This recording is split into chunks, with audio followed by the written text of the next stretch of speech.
రామ చక్కని సీతకి అరచేత గోరింట ఇంత చక్కని చుక్కకి ఇంకెవరు మొగుడంట రామ చక్కని సీతకి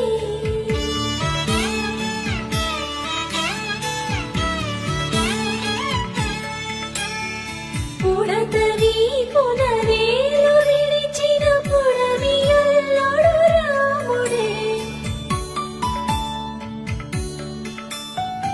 ఎడమ చేతను శివుని విల్లును ఎత్తిన రాముడే ఎత్తగలడా సీత జడను తాళి కట్టె